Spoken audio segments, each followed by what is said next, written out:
Right, welcome everyone. We're here with with the brothers on our podcast here in Dubai. Got the fire in the background, here to turn up the heat on business in this little episode we've got going. Love that. Welcome, gentlemen. Thank you, brother. Thanks for having us. It's quite surreal sitting here with a fire, knowing that it's 40 degrees outside. The reality is, like fire has been a place that people have gathered around for millennia, really. So That's right. It's pretty fitting to all be here, and what a privilege it is. I know by the end of it, this will light a fire on anyone's butt around business, and we're going to chat a lot about business. And I can't wait because you've obviously done a lot for yourselves, and I've learnt so much. So stay tuned. This is going to be huge for yourselves. Yeah, it's a pretty good one, teammate. Good to have you. Yeah, thanks, bro. Thanks, brother. I'm sure you're willing to share a lot of stuff on business and absolutely, man. The absolute start. Absolutely. And a lot of people struggle with business. That's the absolute truth. Where to start? Not even understanding what is a business. Knowing what is a business. And I like to start, with the analogy and the point of you are a business. Oh, powerful. And you are a business. Like, what does that mean to you, brothers? Yeah, I think I think it was you that it raised in one of our nightly conversations. Is that you are the first business you'll ever operate, and I took some time to reflect back upon that because I really realised that I had the privilege of being able to operate and still do operate multiple businesses, but I'd failed at business as well. There'd been several times I'd failed at business, and I'd failed at myself as well. So because there wasn't the steps, there wasn't a handbook on life around how to start a business, how to stop a business. Education, the pedagogy of school education, it doesn't set you up for running your own business because it doesn't talk to you about tax, it doesn't talk to you about GST, it doesn't talk to you about savings, it doesn't talk to you about your lending capabilities, your borrowing capabilities. Yep. And so, as in the early onset with my ambition, I always had ambition. Yep. And that was something that I learned from a very early age. And my ambition was driven by my desire to survive. But then in terms of translating that into business, into a legitimate business, I spent everything I earned. Yep. And what I realized very quickly was I had debt. I had tax, I owed money, and all of a sudden I didn't have the money to pay for it. And so it's a lot more about than just making money, isn't it, a business? Understanding how to make money is one very small part of the business. But it's understanding how to manage the business, it's understanding how to turn that money into actually to make money for you has been something that I've always, sort of explored the idea of. I've had lots, I've lost lots, and I've built again, so... bankruptcy I often speak about was one of the greatest maturities for me as a business person because nobody ever talked. The narrative around bankruptcy was always very negative. Or you failed.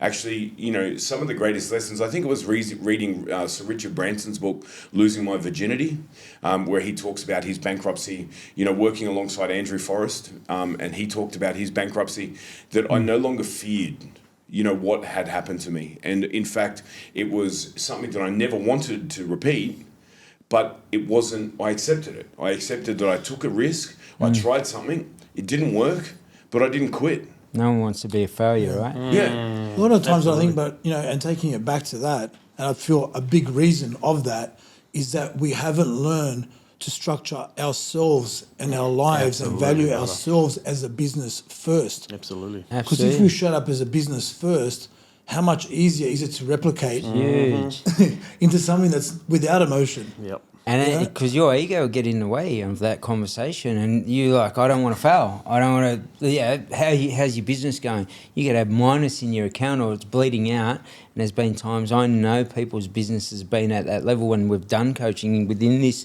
business, how we help these people on the other side of this conversation. And I know that the people will say, "Oh, business is going well. Show me your books." And once we get the books, it's like, man, you're bleeding out deeply, thousands per week.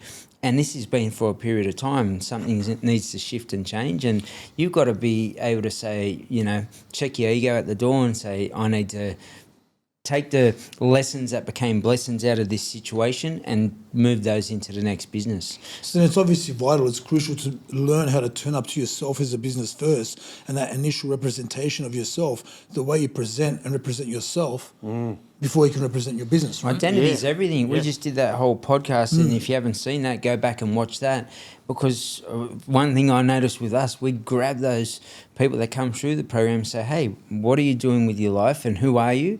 And they're like, I don't even know who I am. How are you built psychologically on a relationship level? We see it with a lot of athletes that we look after as an example, and they're great athletes, but they don't know how to handle a relationship or the money that they're given, and all of a sudden they've got no money in there. They've partied during their career, they retire with nothing, and then they turn to crime as an example, and they weren't someone who grew up with all-round crime. So you've got to understand, build yourself, as you said, that identity. That's right. I know T's really good with money management. It's never been one of my strongholds. I have to admit that. But I know T, he's very meticulous when it comes to money management. Yeah, T? Yeah, and like the last podcast, we talked about creating behaviours around ego. Most of us fall into business from ego. Right, we can't be told what to do, or you're not going to tell me what to do. So therefore, then you have no learning capacity either. So no matter who you're around at that stage, if you're holding on to an egotistical mannerism, you're not going to be able to. You're not coachable. Absolutely. Don't tell me what to do.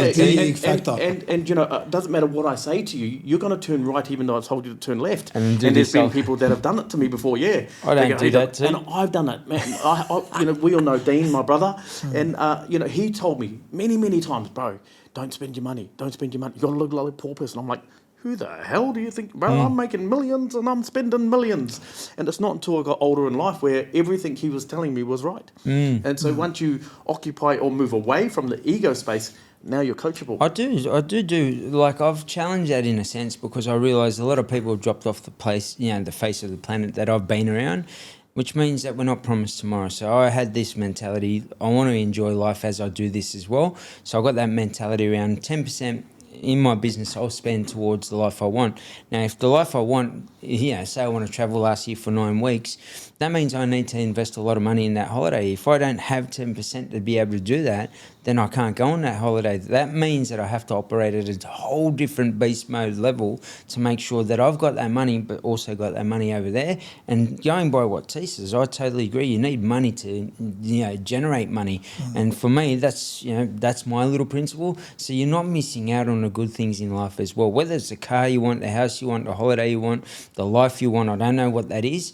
But if you're not that intentional, I can guarantee, you could save that money and do that for... I'll give you a quick story. Family saved all their lives. They worked hard, very noble. I love that. Husband and wife, they were going to travel around Australia and then around the world. They come to a couple of weeks out from their retirement. The husband gets terminal illness, he's gone. He doesn't even get to travel or start the travel around Australia. He goes in the hospital, doesn't come out. And that to me, that really reinforced, make so much money and be so intentional, so passionate about what you do, show up to that and be proactive, productive every single day, and make sure there's holidays, not one, but numerous. Like, I'm talking 4, 5, 6. We've already been to Dubai 4 times this year, and we're in October, is that right? Yeah. October.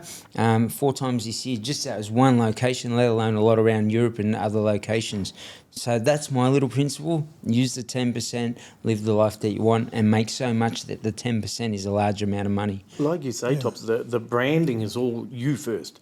If you can't micromanage, and I mean that, you have to micromanage yourself and your behaviours, then how are you supposed to micromanage your business or others that are occupying the space as your employees? Can I ask you, do you ever think...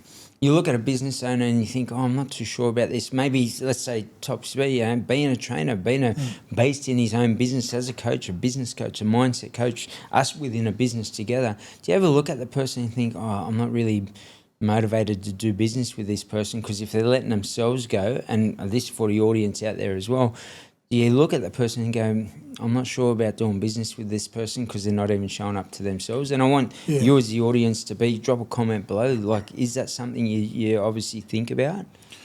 For me, passion and purpose is a big thing. So, whoever I do business with, and even in my own business, if it's not intentful, if it's not purposeful, if I'm not passionate about it, like I feel like I'm working too hard, and I'm there just for the monetary aspect of it, you know. And like, how about you guys? I feel like passion makes the job so much easier. Absolutely. And that actually shines through and projects through in the work that you do, you know, like. This comes down, you know, one of the big things for me is like the value, like, you know, when I'm engaging in business with clients, whether it be, you know, from a consultation point of view, whether it from a keynote speaking point of view, whether it be from a creation of artwork and telling that story, is that if there the alignment of just because you can afford it financially doesn't mean you can afford it. Because the reality is, just because you want to buy that painting off me, it doesn't mean that I need to work. Like, I don't want to take that just for the sake of it. Yep. So take it for the sake of it. And that's a big thing for me. I had to get to a point in my business where I realized that there were some clients that just, our value system just didn't align. Because I want my artwork to be valued. I want the knowledge and what I take to the table to be valued. And that, you know, just because they can afford it, or because their remit of what they have to get as part of their supply diversity, they want an indigenous business to be able to come in there and deliver this, and they've got this amount of spend that has to be allocated. Yes, that means I don't want to nothing be. to them. I don't want to be that. But I want you. They were I want just you to ticking a box. buy me because I'm the best fit for your business. Yep. The same thing as a coach in any of the clients that I've, you know, coached before. There's always a time where I look at them and say that I'm not the best person for you, and that comes down to, like, I think the humility that I have is that I'm not the best person for you. Yep. Right now, you need to go sit with, you know, Tops. You need to go sit with Morgs. You need to go sit with T, because I have reached the ceiling of where I can support you too. I love that. Someone else has to take over now, and I've seen it so often in our industry. People running someone down. You know, they're saying, "Oh no, you can go there, but you won't get what you need." Right? You know, or they're talking negative. But the reality is, I know that what I've become a master of, I'm happy to share. But if I don't know the answers that you're looking for, I'm not going to try and create them. I'm going to send you to someone who's going to support you and elevate you and grow you. And it comes down to a passion thing as well. Is that if I'm not passionate about, you know, what I'm doing at any given point, I'm not in it. Think about entertainers, You think about whether they're dancing, whether they're singing, and the passion, and you feel that energy. Yeah. The same thing in business, man. You feel someone's energy and the passion behind their comment. When he plays didgeridoo, like, my skin goes, right? And then they did it together, this cultural thing up in Brisbane at a conference I was presenting at, and we all had our eyes shut, and I could feel the vibration and that energy in the room without even seeing them. So bring that to business, and people will want to do business with yourself. I don't want to do something, as I said before, and I mean that respectfully, someone's sleeping in, it's a tough day. We all go through toughness in life and tough times in life. We've been there, done that, and some of us been bankrupt, and I've had money in my account filling up. We watched a video this morning of a lady that, had a fuel tank prepaid, and she didn't realise while she counted money on the bonnet of a car. I've been there, done that. So, but even at that level, people believed in me because I showed up with that passion you spoke about, and they went, "This is our person." And I had major brands, organisations reaching out to me, even though I had no money in my account. And that, going back to that conversation, I didn't manage my finances well. I was trying to impress the wrong people for the wrong reasons, and that was mainly girls at that time. "Oh, here's what I got. Look how good I am." But my bank account, I was hoping they didn't want to go to some big, nice restaurant because I didn't have the money in my account. Made an excuse that I was busy, and when the money hit the account, let's go to the restaurant. I've got time now. I was just full of shit to myself. And I can project greatness, but I didn't feel great inside.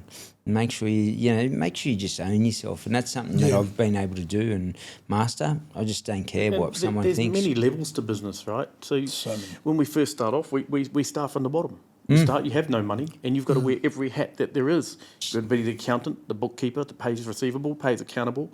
You've got to know what money is and where. Then you've got to be the service provider, the seller.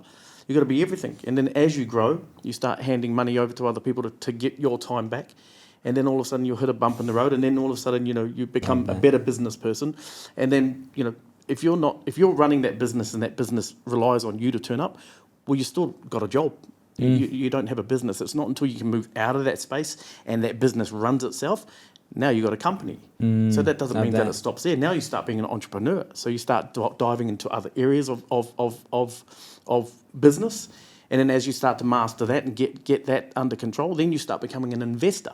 And as you start to become an investor, then you can start really building wealth and understanding that space. But along those roads, there's many mountains to climb and there's many lessons to learn. And if you don't keep on learning those lessons, again, you sit in still water. You think that you've nailed it. You sit in still water. You've taken the eye off the ball, the finger off the pulse. And next minute, the business starts to go this way, and the other businesses start to go this way. And all of a sudden, you're in That shit street. that water, if it goes green, the pH level in that water will make you sick, right? Well, you so go the to same toxicity. principle. Yeah. Your business will go down that same Yeah. pathway when you sit in one spot. And it's because again And you're not ego looking after stops you, that. right? Absolutely. You've stopped looking after you. You've gone back into ego space. You've Yeah. gone back into man. I think one of the amazing things that, collectively that we all share, because in many cases strangers, we came from different worlds, but our worlds have now collided in this really amazing way. But it's this intellectual ambition that we have as entrepreneurs or business owners or Love that. like Love that change term. makers is like intellectual ambition. It means that when I think about that, and I was thinking about it this morning, I was sitting on the couch, as I was waking up, and I was here, and looking around, looking out the window at the skyline of Dubai, and I was thinking the intellectual ambition brought us here because we were always intelligent. We were always looking at opportunity. And then you marry intelligence and ambition together, and it comes we are forever we're craving knowledge, craving the ability to learn. And that is inspired by our ambition, constant ambition. And that's when it becomes important, is when I'm inspired to learn and grow. And then there's an ambition that comes behind it. That's I see- insane. Hey, It's so true. I see that a lot, and with the passion and purpose, and the ambition, a lot of these things align with a lot of small businesses, and when they first start opening, and I feel that a lot of people struggle to find the opportunity part.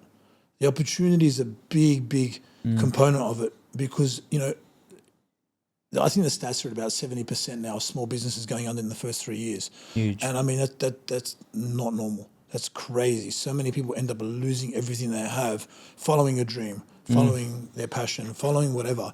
Sometimes I think it's not even lack of education. Good intentions can't come undone by bad habits. And That's that's true. how you're built as an individual. So we go, you might even be passionate about art or fashion or whatever it is, but then you just you don't know how to do it and you can't take the advice to do it. So you're missing the opportunities. Absolutely. They have to present themselves. You have to go looking for them. Yep. So who inspired you the most around business and entrepreneurship?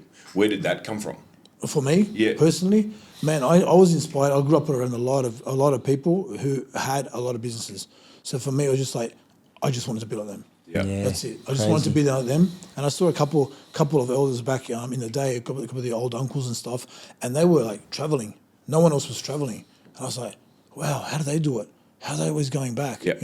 I see, one had a jib rocking company. Yep. The other one had racehorses and stuff. And I'm like, oh, Yep. okay.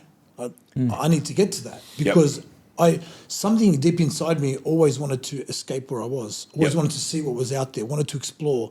Wanted to just had a love and a passion even before traveling. Love that. One of the beautiful things, and without even knowing it, this wasn't, freedom, I guess. we came together, in many cases, all four of us were suffocated by poverty at some point, Absolutely. whether it be your family and then fleeing, the war-torn, Serbia back in that, coming to Australia at a chance at a better life. Maori people, as First Nations people, unfortunately, we've always been behind the eight ball in terms of life expectancy, all of these different things. The same with us as Aboriginal people, is that we've been driven by a desire. Our environment, sure, those small people inspired us to be great. And then it came down to us, our own individual capabilities and that ambition, So And that's the cool thing about being street smart, right? And we're all street smart. We all came from the streets, right? Absolutely. Like you just said, bro. got that. The when you don't get handed the silver spoon, you got to fend for yourself. Most of us were entrepreneurs at a very young age. We had to figure out how to sell a trick, in That's order to get what we crazy. wanted, right? Otherwise, you went to school bare feet. Yeah. I don't want to go to Story. school bare feet because I don't want to be teased. So I want the best shoes. So how am I going to get the best shoes? Well, I'm going to go at the back. I'm going to cut these pine cones down. I'm going to fill up the sack. I'm going to go to the neighbours. I'm going to go, here's $5 a sack to light your fireplace so you don't need to use kindling. They were all too old to jump up the tree themselves.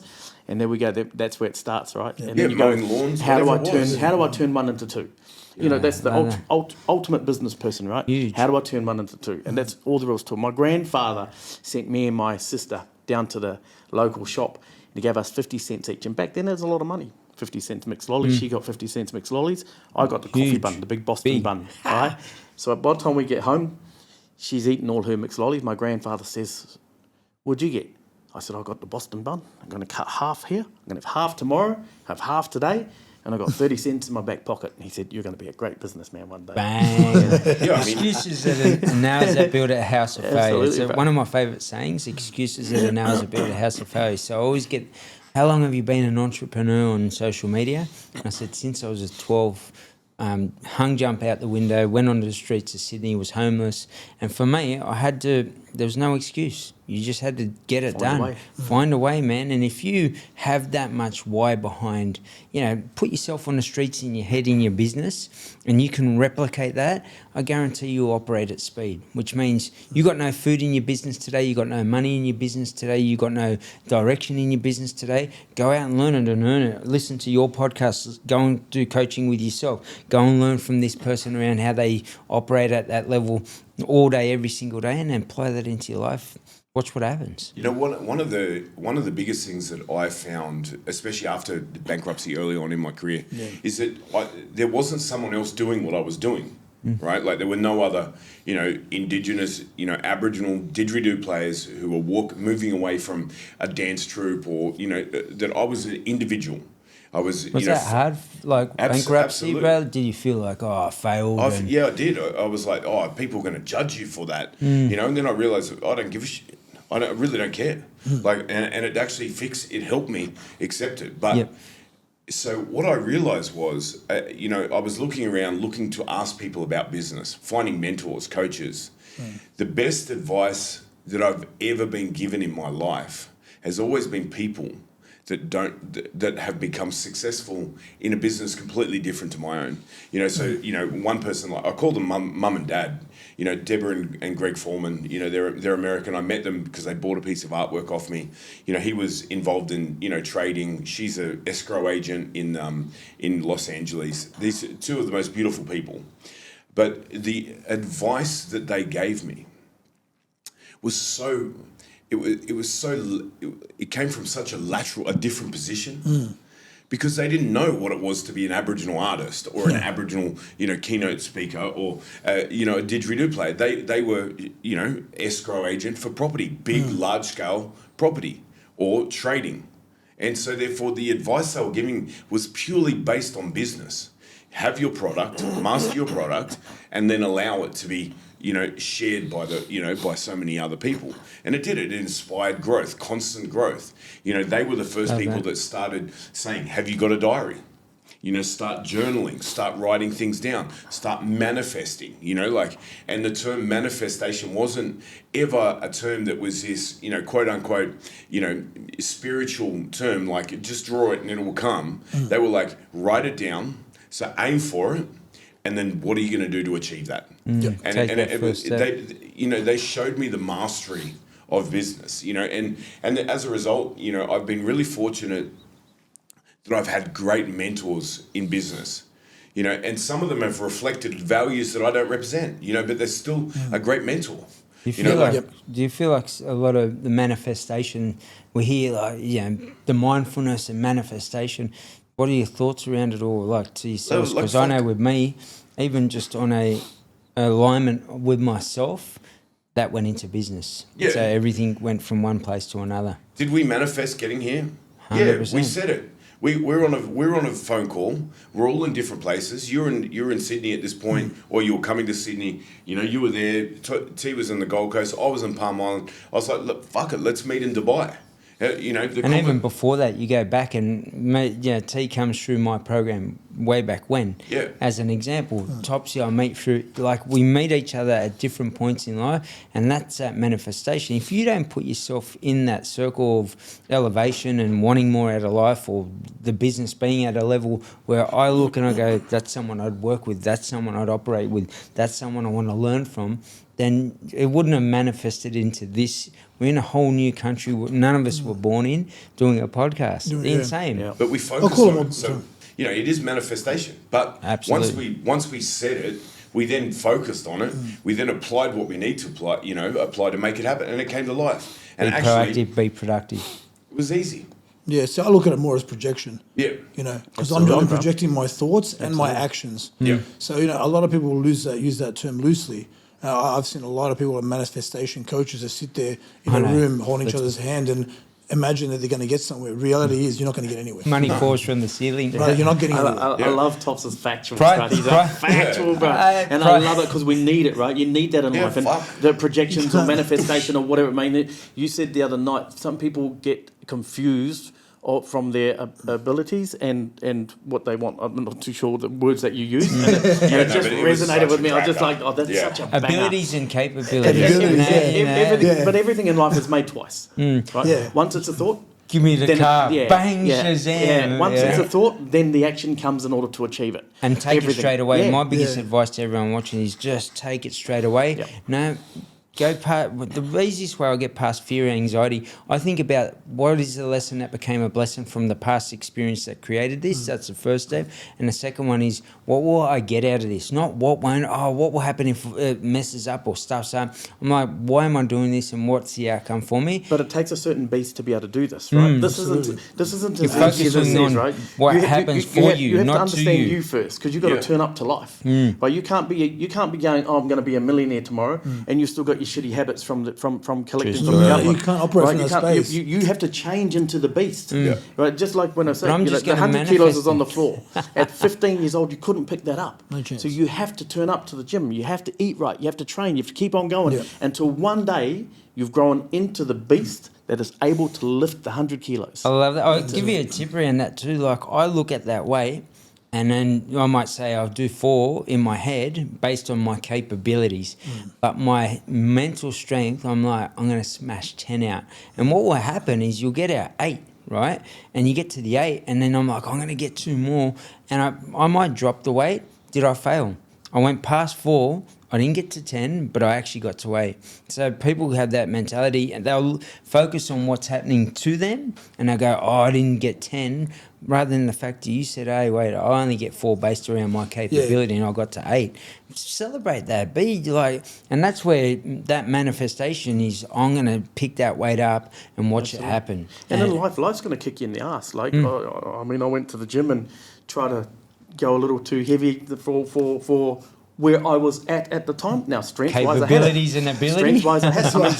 You're 52 I years call it old, ambition. and then next minute, you know, you pop a chest. Yeah. But does that mean I failed? It doesn't mean I failed. It just means that's the hurdle I got to get over. Sit back, you right? don't So do then it I've got to again. realign. I've got to Reattach. like the bro goes, reattach the chest first. Literally. Reset myself, have a look at it, come back stronger later on, right? But this time a bit smarter.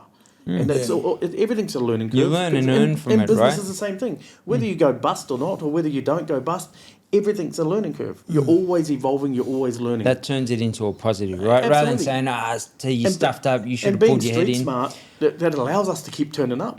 Because we ain't going to give up. Because there is no plan B. Nobody's coming to save us. Love that. On No the one's back end coming of to save that, us. you do got to know your capabilities, and that's the only Absolutely. thing. Yeah. So if I say I'm going to use make that. $1 million, you know, my website's dropping this week, and I'll make $1 million. How many people have you seen Yeah. do that? And Exactly. unless you've got something that is phenomenal, it's a pure need in the world.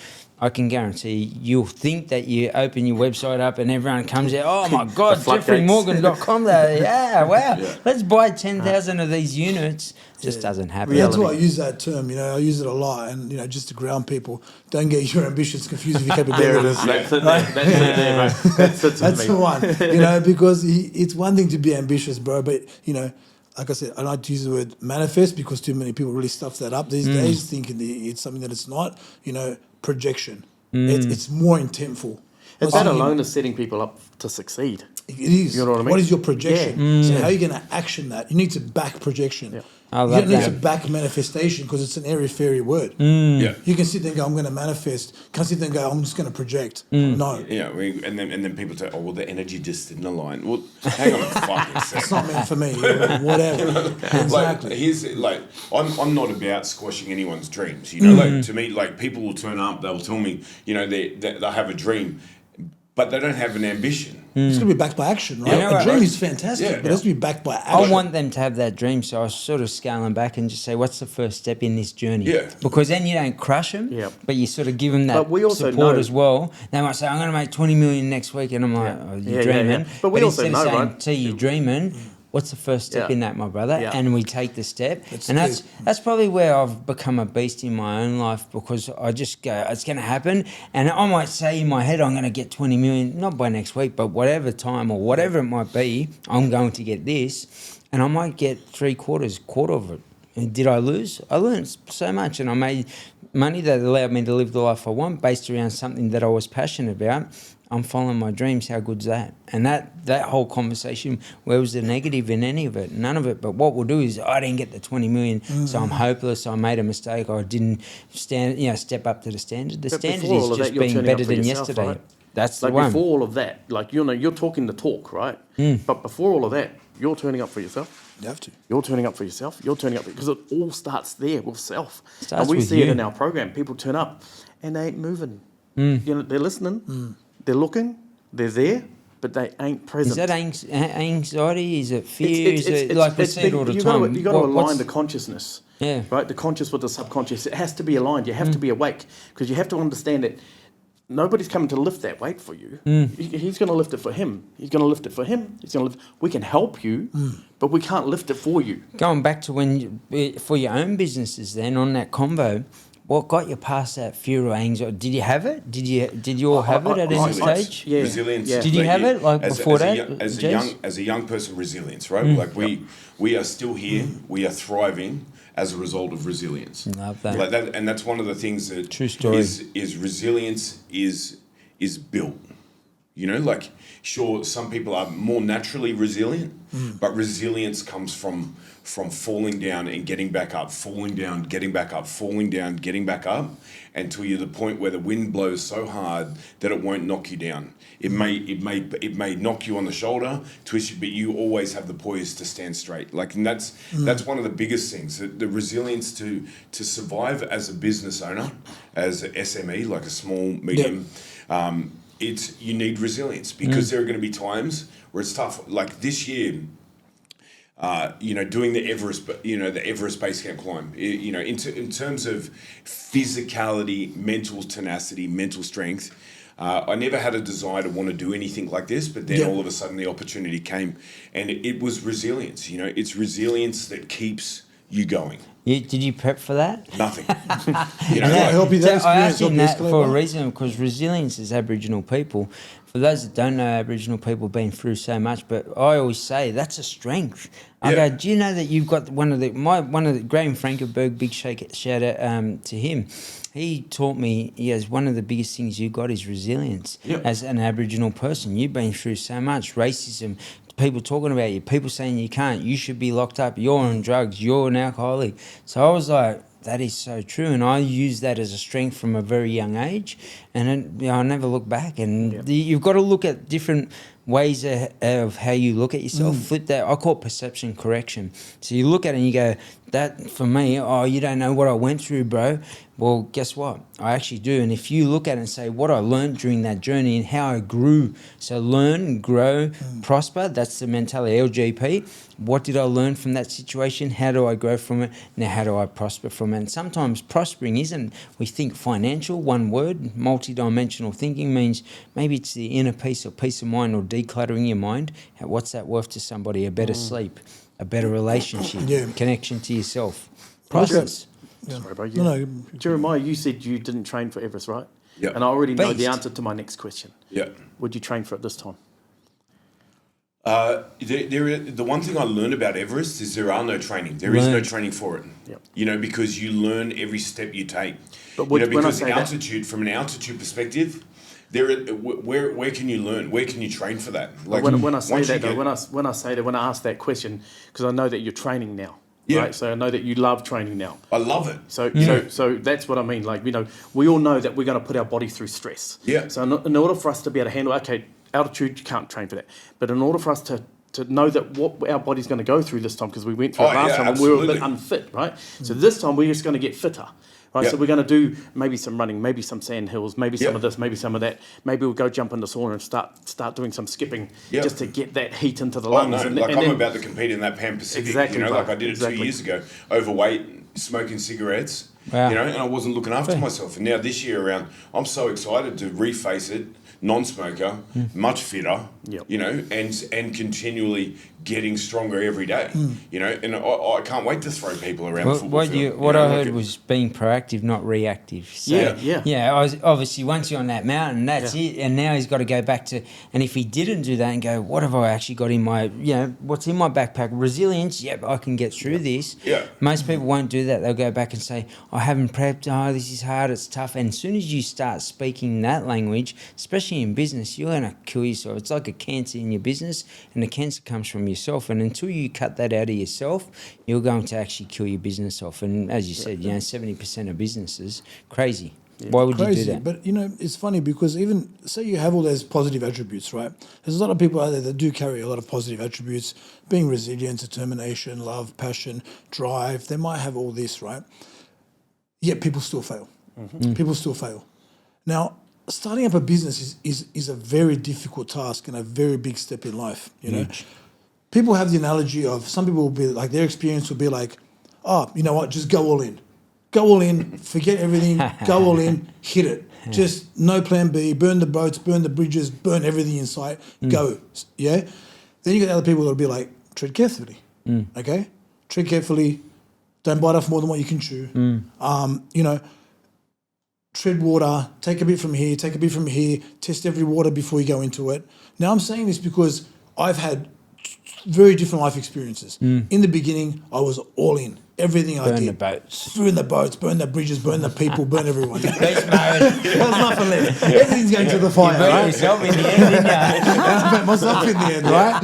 And, and this has worked for a lot of people, but a lot of people go, there's no plan B, go in, and they fly, while others fall, okay? Then you got the other people that, I find it's a very, very individual response. Whereas if you ask me now, being more mature and having my experiences, I guess my experiences have molded me into the businessman I am today, is where I'm very cautious. Yep. I still will take risks, but they're extremely, extremely calculated. And they're almost to the point of paranoia at some point because of the losses that I've suffered, along the way. But I guess it's molded me into that because of the mistakes and the lessons that I've learned and everything along the way, and everyone's experience is different, and I guess, for me now, being who I was younger, go all in and don't care about nothing, just do it. Some great successes in that way and some huge failures in that way. Yeah. Has it hurt you as a business or some opportunities over the time, Topsy? Like, has people giving you, come in and say, hey, we want to do this, and you're like, oh, no, I'm not sure about this, and sort of pull back, and then they've gone on and kicked it? There has been some resistance in some certain way. Have they succeeded in you? Yes, there's people that have failed and there's people that have really, really, really, really succeeded. Where your paranoia or whatever you sort of determined it has stopped you and said, I should have went in there. I remember 15 years ago, my mate said, give me $5,000. I go, what for? He goes, I'm going to buy this Bitcoin stuff. I go, brother, get out of my face, please. Don't ask where he is, don't ask where I am. I had an opportunity to buy into concrete pump trucks. And I was saying thing. He said, "Do you want to buy in?" And I had the money and all, and I was like, "Nah, bro." I thought they were trying to skim me. I go, "What is this ShamWow?" Mate, they got 95 pump trucks, and I'm like, and he absolutely demolished it. The big question for you guys, with your experience, where do you sit now? Are you still at go and fly? Like, are you still that little pigeon jumping out of the tree and saying to everyone, jump out and learn how to fly, flap your wings? Or, do you kind of do this calculated. one first? I'm the numbers guy, right? For me, it's about numbers. And the numbers don't lie. Now, you still got to take a risk because they're just numbers at the end of the day. You got to risk. But the mathematics don't lie. So if the mathematics and the equation looks like it's more leaning towards me, and I'm passionate about that part, then I'm all in. I'm But if calculated. I'm not having a look at those numbers, for me, it's about profitability of a business, right? Yeah. So when I'm looking at any business, how long have they been around? How many accountant stamps have they got on a piece of paper? And I don't give a shit what you make, because everybody's, we're a $2 million business, but what are you making? Yeah, what are you taking home? What am I Cash getting out of flow, it, right? take So home. if they're saying, you make $20,000 and you get 1,000, well, what about when you make 19? Do I pay 1,000 now? What about when you make 18? What about, because business is not like this. Business is like this, right? We all know it's up and down. It's up and down. So what about the weeks you make 16? Do I have to pay for? Yeah, And so absolutely. the week that I make 20, and you say I only get $1,000, so that's now 4 weeks that I've got to go back to pay that $4,000. For me, I'm out. Make sure you calculate it. I look at the people I'm going into business with. Are they operating at a level that will help me? I feel if you don't put into yourself, how are you going to put into your business when times get tough? How are you going to show up to your business? Because it's not all rainbows and money and cars dropping out of the sky. Sometimes it is, but yeah. sometimes it And that's the ain't. same thing. Chicken farms. If I'm around those people and I see people that are elevating their lives, they're financially secure. I'm thinking like you, T, how do I maximise the profits in this business for myself, but also provide something on the other side for people that actually, elevate their life, feel good within their life, whatever it is that you're providing, a service, a product, or whatever it may be. And then I'm just taking that, once I do that calculation, and I do it really quickly, I'm like, yep, sweet, they operate at this level. How often do they show up? Are they consistent? Let's have a look at reviews if they got any. Let's talk to some people that I might know that know the people, and then I'm like, yep, I'm all in. And at that point in time, when I go in, I've made that decision based on what I call due diligence. And give me a look at your books, bro, and you can tell me same thing. I'm making 20 million a year, but if your outgoings are 19.5, then you told me we're going to make 10 mil each. No, I don't think that's going to happen, brother, because here's where we're at. Yeah, like I know, Jeremiah, he's been like on a corporate level. He's worked with really, really exponential companies. Been on the board, been a CEO. You've done all this fabulous stuff. And I'd love to hear your input on this. Yeah, the elevation from being a business owner, experiencing the loss of, all these different, bankruptcy, then growth, then I put everything on hold, took a role as an employee. And that was about opportunity too, because there was ambition behind that. I was speaking at an event, Andrew Forrest, one of our Australia's richest mining, sort of moguls that said to me, I want you to be the spokesperson. I said to him, I want to be your CEO. He said to me, what do you know about being a CEO? And my answer was, I know fuck all, but you seem to know a lot. And he said, well, I'll give you 6 months. And I sat next to Andrew and Nev Power, who was the CEO of Fortescue of FMG at that time. And Nev Power taught me so much. He was a very, very sharp operator. Wow. Phenomenal, just the experience of sitting with Andrew and Nev on the airplane, on Andrew's private jet, and looking at, I'll never forget this, I was looking at photographs of a young man who had been crushed in a crusher on a mine site. Wow. Really pretty graphic, pretty tough. Wow. And they had to review it, they had to see the photographs, and they didn't hide anything from me in that. And they said, and I remember Nev saying, one of the hardest parts of this is to understand human capital, like human life. Is unfortunately in the industry we're in, tragically, accidents happen. He's like, sure, we would love to get to a point where it was a zero accident position. That's their dream, that's their desire, and so. And they've got statistics on that. They have an expectancy every year of how many people they'll lose, right? Absolutely. Can I ask you, what was the biggest lessons you learned from those two? Like just one thing from both of those? Because I was talking about power people, and I've had so many in my space because of what I've done, and they said, I'll sit side by side with yourself. So when you sat with these proximities, power people, what were the two biggest lessons? One of each of those. I mean, certainly, like I've been pretty, so fortunate that some of these people, like anything, like with Nancy Rockefeller, very famous family in the United States, the Barclay family in the UK, Sir Richard Branson and Necker Island, there's been, Lindsay Fox, from Fox, the transport company, have had this incredible opportunity as a result of where I've put myself through my own ambition to sit with these people, and then, prime ministers of the country, as an advisor to the, the federal governments at different points. Proximity is a big thing. I've learned so much. The one thing that I learned when I was traveling the world on a diplomatic passport for the Australian embassies and doing all these things, I don't have an education, not a textbook education. Yeah. So I became a sponge for education. Love that. So every time I sat with people that were so much more academically intelligent than I would just be thirsty for understanding who they were, what they did, how they got there, what steps they took. And I would just pepper them with questions. And that's almost great questions today, right? Absolutely. Great so questions. I would sit at a dinner table and they'd say something like, they would use a word, abnormality, like it's not that great a word, but Millerism. Exactly right. I would write it down. I would work out how to place that into my sentences. I would understand the meaning. I would understand, and I became fascinated by words. Like still today on my Mac, if I open it up, at any given point, the screensaver is the dictionary. And it just spins words. And, the first 30 minutes of my day, I sit there and watch those words go by. If I see a word that I've never seen before, I stop it, I write it down. Not type it in my phone, I actually physically write it down. I'm a very kinesthetic learner, so I need touch to learn.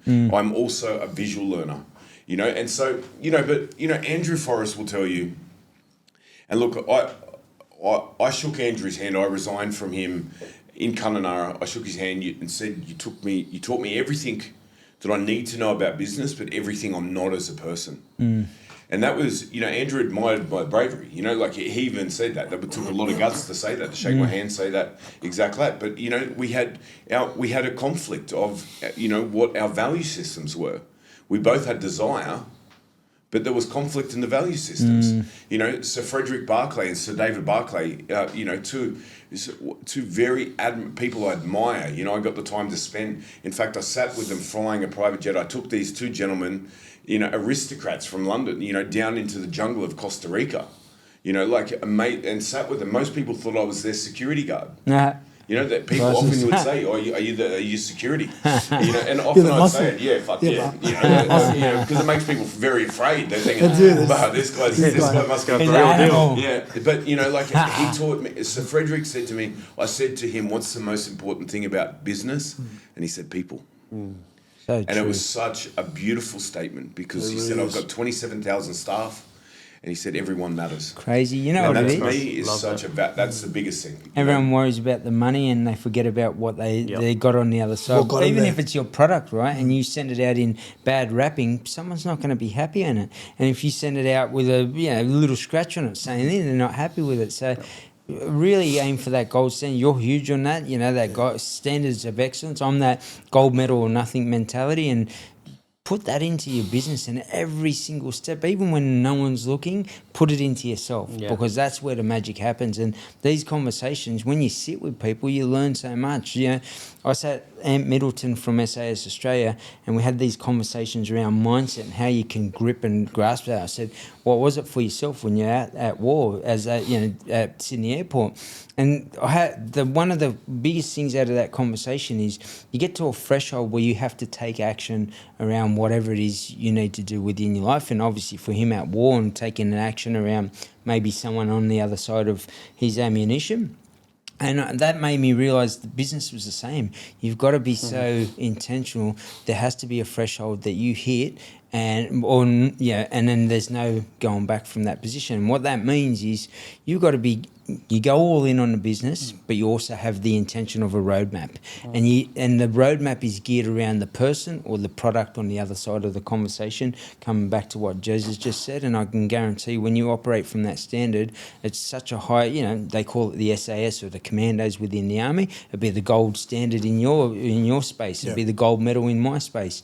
Be that person all of the time for the people or the product on the other side. Priceless. Managing people, it's an honourable space, and most people, I've got that many staff that I've put into managerial roles and they grow horns. And I'm like, that's not why I put you there. I put you there so that you could look after the people. Not so that you could try and rule them. You can't rule people. Absolutely. And the Love more that. you look after people, the more they'll look after you. If you turn up for me 100 times, I'm going to turn up for you 1,000. You're never going to be able to outdo me. Because I'm always going to outdo you, because I know that one day I'm going to need you to do something for me that you might not want to do, but you'll do it because you'll remember that I'll turn up to you for 1,000 times, and I don't expect you to do it. I just went down to Sydney, and the first thing I got was the broom. And I moved every table and every chair, and I swept out the whole place, whilst all my staff watched me. And then I got down and I started sweeping up, mopping up. And for me, it's, you need to take pride in that. I'm not going to tell you how to do it. I'm going to show you how to do it. Yep. And whatever you do after that, I'll be watching. But I won't. I'm not going to say a word. I will not say a word. And I left on Sunday, didn't say a word to anybody. I love that. I do that in Aboriginal communities. We go out and there's rubbish. We fought, our people fought for women and children, going back to the true story of Australia's history.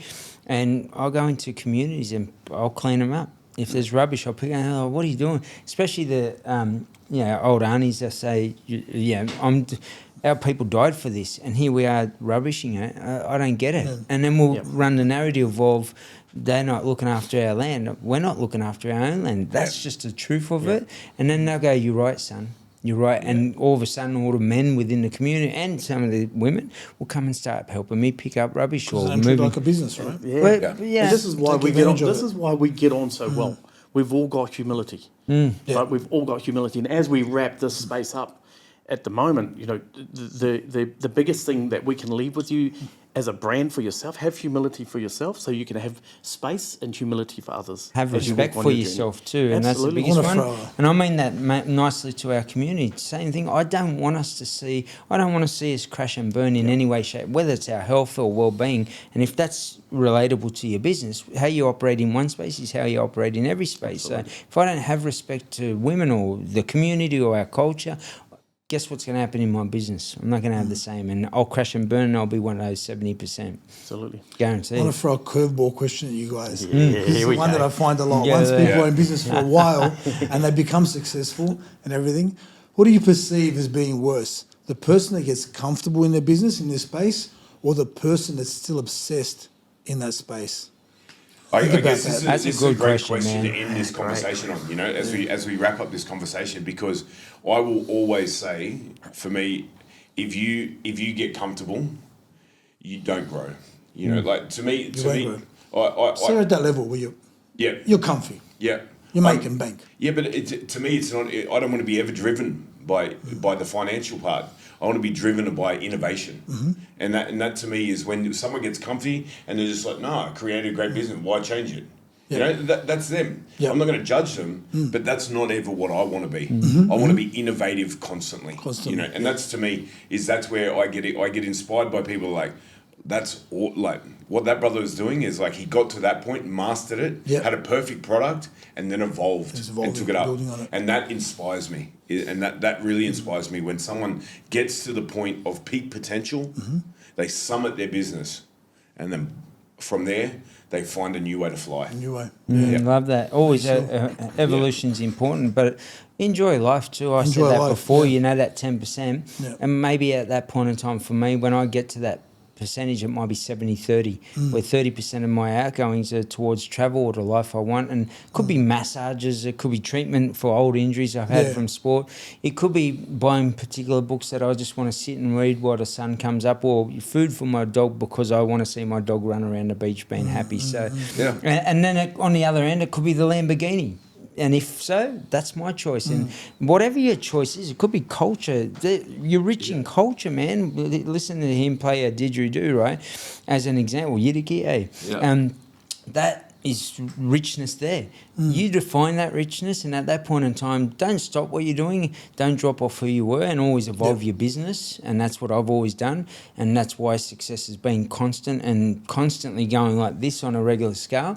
I'll never stop, but I also make sure I work on the business, not in the business. And as I do that, I'm constantly learning how to remove myself from that business and enjoy life. Because so you're not being comfortable and you're not being over-driven and over-obsessed. Because what is it about? Creating a fine paying your bills, or is it about making money? Now, we all want money in our account, but what is the true reason for money in the account? To do what you want, when you want, with who you want. That's freedom of time. And that freedom of time, he might choose to paint his hair red. You might choose to go and lift weights all day, every day. Yep. He might choose to go and sit on country and have that time, not to rush back to the city and be at. But what is it for yourself? Ask yourself that question. Yeah. And that's one of the first ways I went into business. What is the meaning of life? Not many people can occupy that space. It's a great question, because not many people can occupy that space. Right? And again, that goes down to the 1%ers, maybe 5%. We can go 5% maybe. Because most people will say, yeah. It's not about this, it's not about that. But when they get there to that point where you say, making bank, there's a big difference, man. Because you know you're making bank, you're comfortable, right? Yeah. You're eating fine, the lady's happy, you buy her whatever she wants, go wherever you want, travel whoever you want. Life's going good. So you just go, oh, well, I don't need to be the beast anymore. The war's already won. But that's only the fight. The war's never over. One thing with that, I created so many different streams. And that meant that I'm constantly evolving each of those streams, but I'm also enjoying life at the same time. And that's the key to it, right? Is constantly evolving each stream. So you still can't take your finger off the pulse, because this is the universe talking to us, right? This is not your law or your law or your law. This is the universe law. This is the way that it goes. And you take your finger off the pulse, and something's going to happen. That's the way it goes.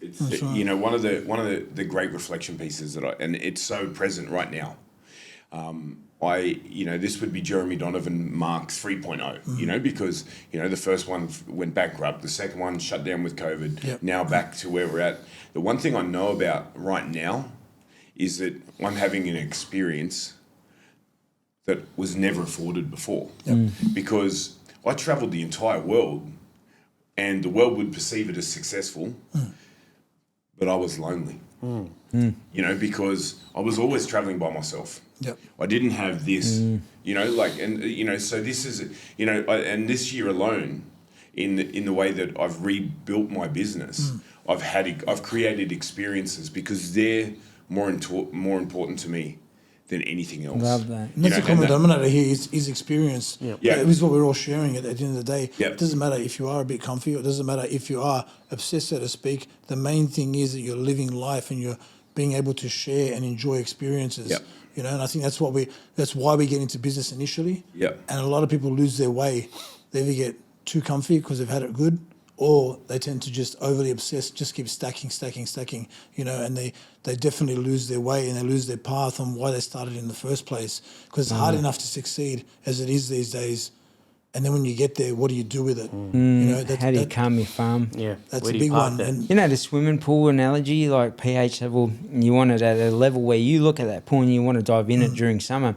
If we let that level go out and it turns green and toxic, no one wants to swim within that. And if we become too obsessive and forget about life, our family, traveling to the locations or doing the things you love to do because you're so obsessed here, you're toxic and green.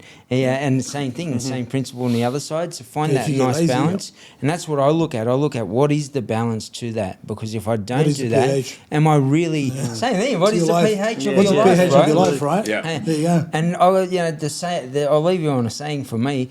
Don't waste your time, energy and effort on people who waste your time, energy and effort. And that includes yourself. Yeah. Does that make sense? I have this other scenario, right?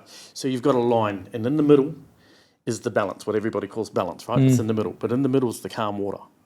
You don't want to be there. So it's about counterbalance. Once whatever weight is over here, it's got to be over here. Love that. Then you've got true balance, right? True counterbalance in life. And they're both doing this. It's a little seesaw, but it's not, we're not topsy-turvy. We're just getting the balance right. You could be topsy. Yeah. Well, I'll tell you, one of the interesting things about that, and while I agree with balance, I could... in a total other way, I disagree with balance.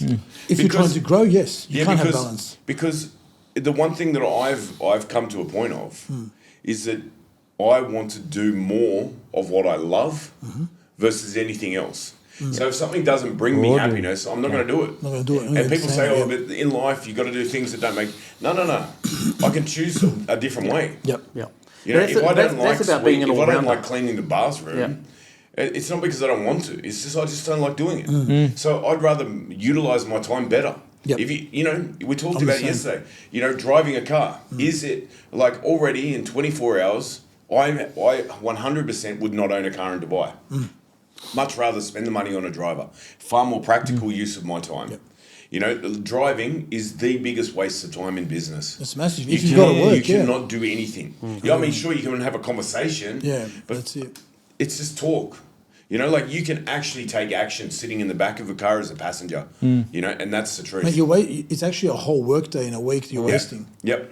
You work it out in 2 hours, 3 hours a day in a car, which is easy to do here. Yeah. You're wasting a whole day in a week. I Yeah. find that sometimes, and I definitely agree with it. Time's the essence for your business. But I'll drive 8 hours to Walgett, like when I'm in Australia, to do programs out in the community there.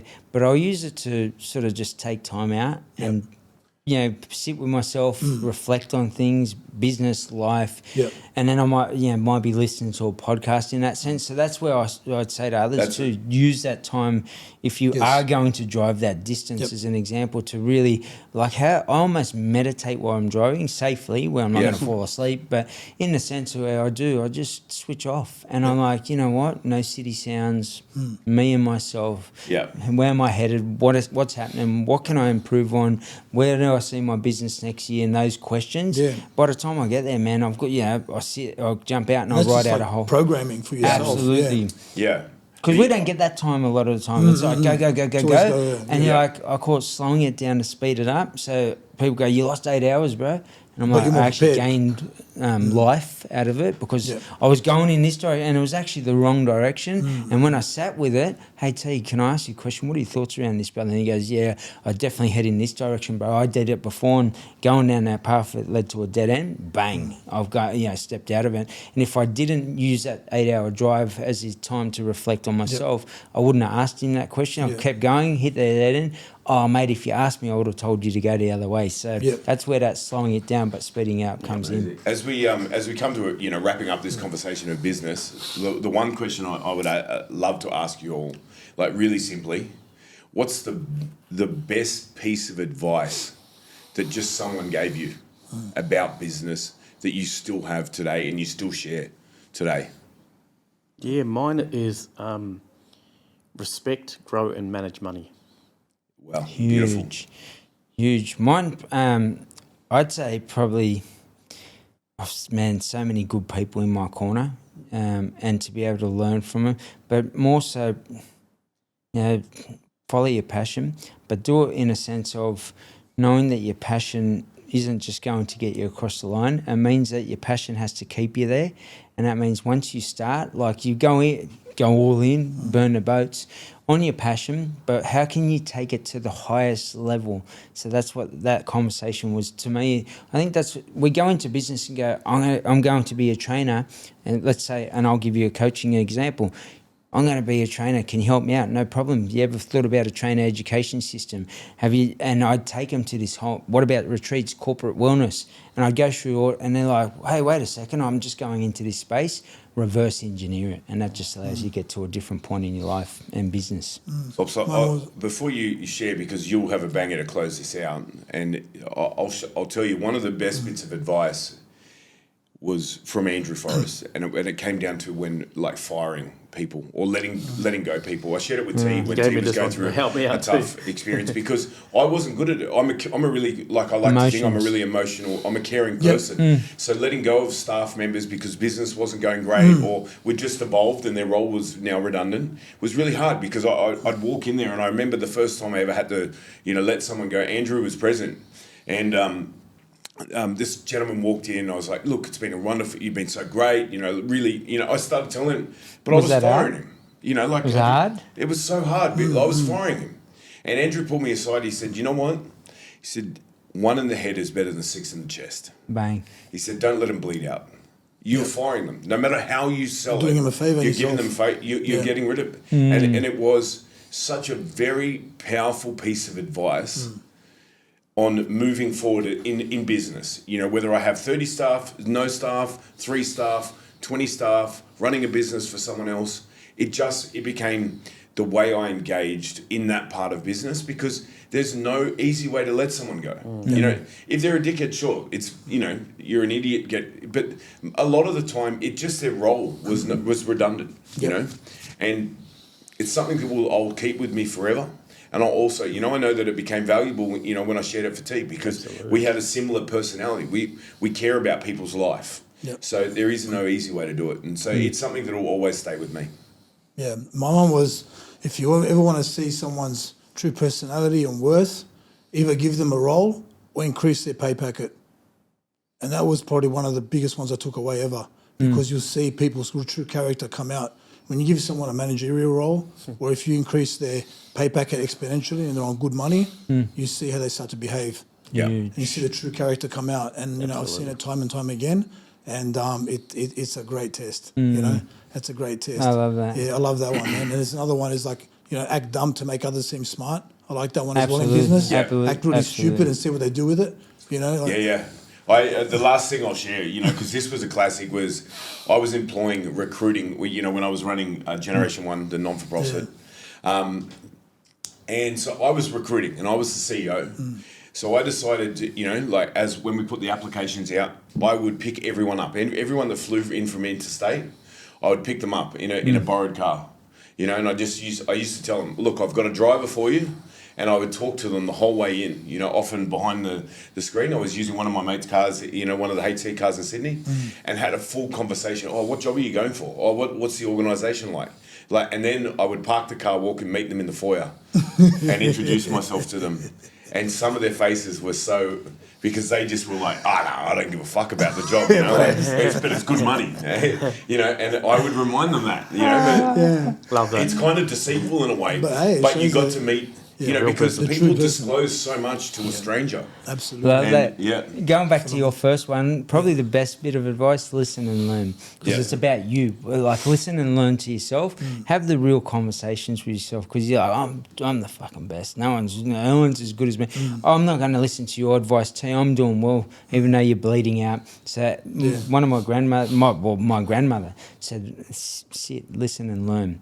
And I was able to take that on, and I didn't have the skill set I had ambition, but I didn't have the capability. Yeah. And over time, those conversations, they plugged into my life and made me an absolute Yeah, and that's beast. what education experience. So, yeah. And it's not just on a low level. Listen and learn means you hear a word and you're just going to go, oh, responsibility is responsibility. It's more than that.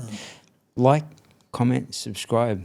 Hope you engage enjoyed in it. Let us conversation. know what you Yeah. got out of it. Leave a comment and stay tuned for the next podcast coming soon. Let us help you scale your business. Too. Let's go. Let's go.